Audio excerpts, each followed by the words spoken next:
تخيل معايا إنك واقف قدام شاشة عرض ضخمة في وول ستريت، وقدامك رقم وجنبه 9 أصفار. إحنا كبشر بنشوف إن ده سقف طموح، بس الحقيقة إننا جايين النهاردة نفهم ليه الناس اللي وصلت للرقم ده غالبا بالنسبة لهم صفر، وليه المليار الأول بداية سباق ملوش نهاية. أهلا بيكم في حلقة جديدة من قناة سطر وحضارة، المكان اللي بنكتشف فيه أسرار التاريخ والحضارة عشان نفهم الواقع اللي احنا عايشين فيه. وقبل ما نغوص في عالم المليارات والأرقام اللي تخض، ما تنسوش اللايك على الفيديو ده وتشتركوا في القناة وتفعلوا الجرس.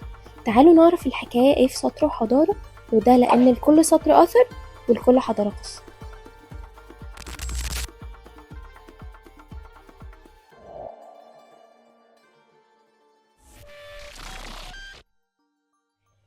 احنا بنقسم العالم لنوعين من الناس، ناس بتجمع فلوس عشان تستهلك وناس بتجمع فلوس عشان تحوش. ففي علم الاقتصاد في مفهوم اسمه marginal utility، المنفعة الحدية. يعني السندوتش اللي بتاكله وانت جعان قيمته عندك 1000 جنيه، بس السندوتش رقم 10 بالنسبة لك قيمته صفر. فالفلوس عند الملياردير بتوصل للمرحلة دي، ما بقتش بتشتري منفعة لكن بتشتري نقاط. وهنا لازم نذكر كتاب The Psychological of Money لمورجان هاوسل، وهو بيقول إن الغنى الحقيقي هو الحرية. بس المليارديرات بيقعوا في فخ السوشيال كومباريزن، يعني المقارنة الاجتماعية. بيل جيتس مثلا في بدايته كان بيحفظ نمر العربيات بتاعة الموظفين عشان يعرف مين جه ومين ما جاش. ده مش حب في الفلوس، لكن ممكن نسميه هوس السيطرة على العداد. لما بقى أغنى راجل في العالم ملقاش الراحة اللي كان متخيلها، وبدأ رحلة تانية خالص في العمل الخيري عشان يهرب من سجن الأرقام. الملياردير ما بيفكرش يشتري عربية مرسيدس، هو بيفكر يشتري شركة مرسيدس كلها. ليه؟ لأن الفلوس في المستويات دي بتتحول سلطة سياسية. ففي كتاب Capital in the 21st Century توماس باكيتي بيشرح إن الثروة لما بتزيد بتخلق أرستقراطية جديدة. الملياردير هنا بيبقى حاكم غير متوج.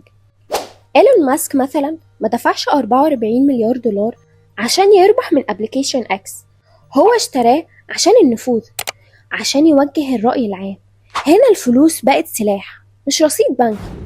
المفارقة هنا إن السلاح ده بيحتاج صيانة طول الوقت، فماسك مضطر يتابع كل صغيرة وكبيرة وينام في المكتب ويدخل في خناقات قضائية. طب هل دي حياة حد مرتاح؟ طبعا لأ، دي حياة محارب خايف يخسر نفوذه. ليه الملياردير بحس إنه فقير؟ في دراسة اتعملت في جامعة هارفارد سألوا فيها ناس معاهم ملايين محتاجين كام عشان تبقوا سعداء تماما. الغريب إن اللي معاه 10 مليون قال محتاج 20، واللي معاه 100 قال محتاج 200. ده اللي سماه عالم الاجتماع ثورستين فابلن في كتابه Theory of Ledger Class بالمنافسة المحاكية. يعني تخيل كده لو انت ملياردير وعندك يخت طوله 100 متر ووقف جنبك يخت طوله 150 متر، إحساسك بالثروة بيتبخر فورا. فجيسي ليفرمور واحد من أعظم المضاربين في التاريخ جمع ثروات خرافية وفي عز غناه انتحر. ليه؟ لأنه قيمته الذاتية كانت مرتبطة برقم على الشاشة. لما الرقم ده اتهز هو انهار. فالفلوس هنا بقت مراية مش شنطة. أغلى حاجة عند الملياردير هي الحاجة اللي مش عارف يشتريها، وهي الوقت. الفيلسوف أرنست بيكر في كتابه The Daniel of Death بيقول إن البشر بيعملوا مشاريع خلود. الملياردير بيبني أبراج وبيحط اسمه على جامعات وبيجمع مليارات، كأنه بيحاول يبني حصن من الأرقام عشان ينسى حتمية الرحيل أو يسيب أثر يخلد اسمه بعد ما يموت. في مليارديرات في التسعينات من عمرهم ولسه بيحللوا أسواق وبيتحكموا في ميزانيات. هل هما محتاجين فلوس؟ أكيد لأ، هما بيحاولوا يفضلوا موجودين جوه اللعبة لأطول وقت ممكن. المفارقة إن الملياردير بيفضل عايش طول حياته يجمع في أرقام هيسيبها لورثة ممكن يضيعوها في سنة. فكده بقى حارس محترف لثروة مش هيصرف منها غير 1% فعليا. طيب سؤال بمليون دولار أو بمليار عشان نبقى أدق، ليه واحد في 90 من عمره حرفيا شاف كل حاجة في الدنيا لسه بيبص على شاشة البورصة أول ما يفتح عينه؟ هل هو خايف يموت فقير؟ أكيد لأ، لكن الحقيقة إن الناس دي وقعت في فخ اسمه فخ المعنى المرتبط بالرقم.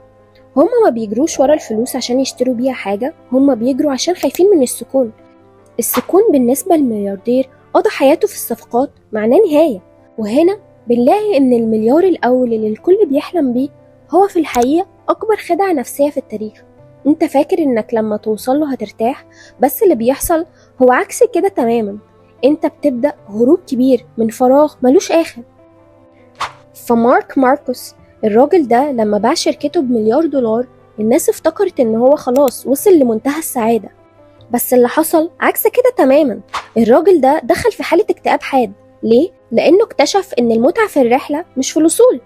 وهنا بنشوف ان الناس اللي أهدافها مادية بحتة، فلوس، شهرة، مظهر، هم أكتر ناس عرضة للقلق والاكتئاب. الملياردير بعد ما بيشطب على كل طلباته، الطيارة، القصر، الجزيرة، بيلاقي نفسه قدام سؤال مرعب: ايه تاني؟ الفراغ ده بيخليهم يدخلوا في صراعات استحواذ كبيرة قوي، مش عشان هم محتاجين فلوس، لكن عشان يهربوا من إحساس إن اللعبة خلصت. هم محتاجين الأدرينالين بتاع الصفقة الجديدة عشان يحسوا إن هم لسه عايشين. ففي دراسة اجتماعية اتذكرت في كتاب The Golden Ticket، الباحثين لقوا إن الثراء الفاحش بيغير قيمة العلاقات الاجتماعية. الملياردير دايما عنده شك: الناس دي بتحبني أنا ولا بتحب نفوذي؟